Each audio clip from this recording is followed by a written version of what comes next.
পশ্চিমবঙ্গের রাজ্যপালের পদ থেকে পদত্যাগ করলেন সিভি আনন্দ বোস। তিনি দিল্লিতেই ছিলেন। দিল্লিতে থেকে তিনি পদত্যাগপত্র পাঠিয়ে দিয়েছেন রাষ্ট্রপতি দ্রৌপদী মুর্মুকে এবং তার পদত্যাগপত্র গ্রহণও করা হয়েছে। তিনি 2022 সালে এ রাজ্যে এসেছিলেন রাজ্যপাল হয়ে 2022 সালের নভেম্বরে। তো তার এখনও মেয়াদ ছিল, 2027 পর্যন্ত মেয়াদ ছিল, 27শে নভেম্বর পর্যন্ত। তো তার আগেই তিনি পদত্যাগ করলেন এবং স্বরাষ্ট্রমন্ত্রক তার ত্যাগের কয়েক মুহূর্ত পরেই নতুন কে রাজ্য এটাও জানিয়ে দিয়েছেন মুখ্যমন্ত্রী মমতা বন্দ্যোপাধ্যায়কে, যিনি তামিলনাড়ুর রাজ্যপাল RN রবি, তাকেই এ রাজ্যের রাজ্যপাল করা। মুখ্যমন্ত্রী বন্দ্যোপাধ্যায় তিনি সোশ্যাল মিডিয়াতে পোস্ট করে একরাশ ক্ষোভ উগড়ে দিয়েছেন যে তার সাথে কোনো কথা না বলে, কনসাল্ট না করে যুক্তরাষ্ট্রীয় কাঠামোয় যে এক্ষেত্রে অবমাননা করা হয়েছে, প্রোটোকল বা রীতি মানা হয়নি। স্বরাষ্ট্রমন্ত্রী তিনি সরাসরি জানিয়ে দিয়েছেন যে RN রবি হচ্ছেন এ রাজ্যের রাজ্যপাল। RN রবি প্রাক্তন IB CBI কর্তা, তামিলনাড়ুর রাজ্যপাল তিনি ছিলেন ছিলেন কেন, ইনফ্যাক্ট তিনি আছেন 2021 সাল থেকে, এবং তার সঙ্গে তামিলনাড়ুর মুখ্যমন্ত্রী MK স্ট্যালিনের দ্বন্দ্ব মোটামুটি সবাই জানেন। সুপ্রিম কোর্ট পর্যন্ত চলে গিয়েছিল যে ফাইল আটকে রাখা নিয়ে। তিনি দিনের পর দিন ফাইল আটকে রাখেন, সে উপাচার্য ফাইল হোক বা অন্য কোনো ফাইল তিনি আটকে রাখেন, পাস করেন না বা সাইন করেন না। এ নিয়ে একেবারে সুপ্রিম কোর্ট পর্যন্ত চলে যায়। সুপ্রিম কোর্ট বলেও যে রাজ্যপাল দিনের পর দিন এভাবে ফাইল আটকে রাখতে পারেন না, যেটা এ রাজ্যের রাজ্যপালের বিরুদ্ধেও সেই অভিযোগ বারবার তুলেছে। এবং রাজ্যপালের সঙ্গে রাজ্যপালের সংঘাত নতুন কিছু নয়, বিশেষ করে এই সরকারের আমলে বা আগের সরকারে বারবার দেখা গিয়েছে এই ধরনের সংঘাত হয়। তবে বর্তমান সরকারে, অর্থাৎ বিজেপি শাসিত যে সরকার, কেন্দ্রের সরকার, এই সময় যে ধরনের রাজ্যপাল যাদেরকে নিয়োগ করায় তাদের সঙ্গে অবিজেপি শাসিত রাজ্যগুলোতে এই সংঘাত হতেই থাকে। এর আগেও দেখা গেছে জগদীপ ধনকর, যিনি এ রাজ্যের রাজ্যপাল ছিলেন, কিন্তু সিভি আনন্দ বোস, তার সঙ্গেও বারবার সংঘাতে জড়িয়েছেন মমতা বন্দ্যোপাধ্যায়। তামিলনাড়ুতেও তাই হয়, কেরালাও তাই হয়। তো বিরোধী শাসিত রাজ্যগুলোতে রাজ্যপালকে নিয়োগ করা হয় হয়তো এই কারণেই, অনেকে এরকমটাই মনে করে রাজনৈতিক মহল। কিন্তু সিভি আনন্দ বোস তিনি হঠাৎ পদত্যাগ করতে গেলেন কেন, এটা এখন সবচেয়ে বড় প্রশ্ন। কারণটা কেউ কোথাও জানাচ্ছে না।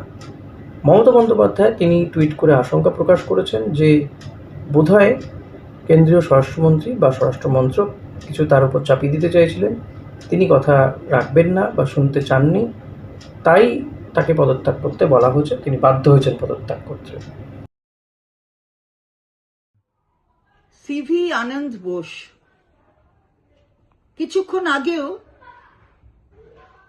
আমাদের এই রাজ্যের অর্থাৎ বাংলার রাজ্যপাল ছিলেন, হঠাৎ পদত্যাগ করেছেন। কেন পদত্যাগ করলেন কেউ বুঝে উঠতে পারল না।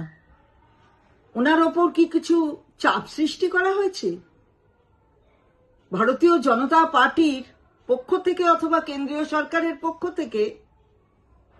এমন কিছু কি তাকে বলা হয়েছে যার জন্য তাকে পদত্যাগ করতে হলো?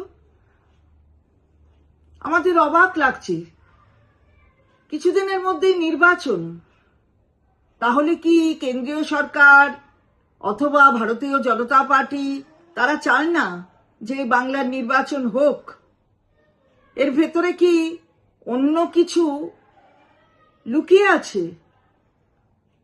মানে এই যে সাপ্লিমেন্টারি লিস্ট বেরোনো, সেগুলো সময় মতো না বেরোক, এখানে একটু রাষ্ট্রপতি শাসন হোক, এরকম কি কোনো মনোবাঞ্ছা আছে? আবার কেউ কেউ বলছেন রাজ্যপালের মধ্যে যে সংঘাত, সেই সংঘাতের জেরেই হয়তো পদত্যাগ করতে পারেন। বাট এখানে প্রশ্ন হলো যে যাকে নিয়ে আসা হলো তিনিও কিন্তু রাজ্যকে ডিস্টার্ব করতে যথেষ্ট প্রসিদ্ধ হয়ে উঠেছেন, IB বা প্রাক্তন CBI কর্তা। এবং তাকে এই নিয়োগ করার পেছনে কি সত্যিই কোনো বড় ষড়যন্ত্র বা চক্রান্ত রয়েছে? কারণ বিজেপি নেতারা বারবার বলেন যে এই রাজ্যে রাষ্ট্রপতি শাসন জারি করা হতে পারে, রাষ্ট্রপতি শাসনে ভোট হবে, তা না হলে এ রাজ্যে ভোট করা অসম্ভব এবং স্বচ্ছ ভোট করা সম্ভব নয়। কথা বারবার তারা দাবি করেছেন, কারণ যতই কেন্দ্রীয় বাহিনী আসুক তাকে তো নিয়ন্ত্রণ করবে পুলিশ বা রাজ্য পুলিশ। তারা একেবারে কেন্দ্রীয় বাহিনীকে ব্যবহার করে না, দলদাসে পরিণত হচ্ছে রাজ্য পুলিশ, এবং এক্ষেত্রে তারা কেন্দ্রীয় বাহিনীকে বসিয়ে রাখে, মিসইউজ করা হয় কেন্দ্রীয় বাহিনীকে, তা সে যতই কমিশন বলুক না কেন। এক্ষেত্রে তাদের বক্তব্য একমাত্র রাষ্ট্রপতি শাসন জারি হলে এ রাজ্যে সুষ্ঠু এবং শান্তিতে নির্বিঘ্নে ভোট হতে পারে। তারই কি প্রয়াস চলছে, যেটাই কি এই সিবি আনন্দ বোসকে দিয়ে করাতে চেয়েছিলেন অমিত শাহরা, যেটা শুনলেন না, সিবি আনন্দ বোসকে শোনেননি। যেমন কিছুদিন আগে জগদীপ ধনকর, যিনি উপরাষ্ট্রপতি ছিলেন, যিনি হঠাৎ শারীরিক কারণে পদত্যাগ করে সরে যান, কিছুদিন আগে কিছুটা মুখ খুলে তিনি বলেছেন যে সেটাই কারণ ছিল না, এমন একটা ইঙ্গিত দিয়েছিলেন। তাকে তাহলে তখন বাধ্য করা হয়েছিল পদত্যাগ করতে। এখন কোথাও গিয়ে সিবি আনন্দ বোস পরবর্তীতে মুখ খুলে কিছু বলবেন কিনা জানি না, তবে আপাতত কিছু বলেননি। কিন্তু জল্পনা হচ্ছে অনেকগুলো বিষয়ে। এখন জল্পনা করা হচ্ছে যে তাহলে কি এ রাজ্যে রাষ্ট্রপতি শাসন জারি করার একটা প্রক্রিয়া শুরু হয়ে গেল। এই RN রবিকে সে কারণেই নিয়ে আসা হয়েছে, কারণ সামনেই নির্বাচন, এখন হঠাৎ করে রাজ্যপাল চেঞ্জ করার কি দরকার ছিল। এখানে কেউ কেউ আশঙ্কা প্রকাশ করছে যে এই RN রবিকে দিয়ে রাষ্ট্রপতি শাসন জারি করিয়ে রাজ্যে ভোট হবে, ফলত ভোটটা আরও পিছোতে পারে। কারণ ইতিমধ্যেই বিরোধীরা, বিশেষ করে বাম, কংগ্রেস, তারা দাবি তুলেছে যে যতক্ষণ পর্যন্ত না এই 60 লক্ষ যে বিবেচনাধীন ভোটার রয়েছে তাদের যতক্ষণ না ভোটাধিকার দেওয়া হচ্ছে ততক্ষণ ভোট নয়। বিজেপিও তেমনই দাবি করছেন।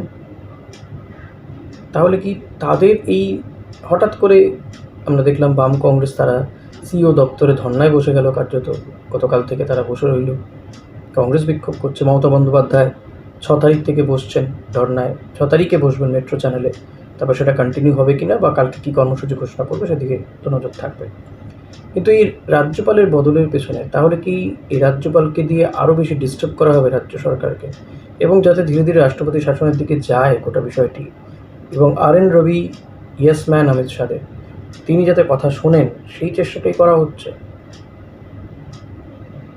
মমতা বন্দ্যোপাধ্যায় কিন্তু সেই আশঙ্কা করছেন যে কোথাও গিয়ে সিবি আনন্দ বোসকে এমন কিছু বলা হয়েছিল যেটা তিনি শুনতে চাননি।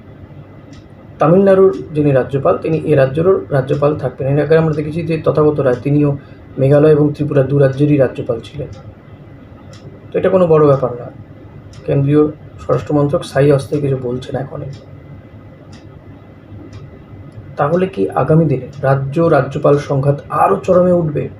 ধীরে ধীরে কি রাষ্ট্রপতি শাসনের দিকে নিয়ে যাওয়া হবে, সেই ইঙ্গিতই কি পাওয়া যাচ্ছে?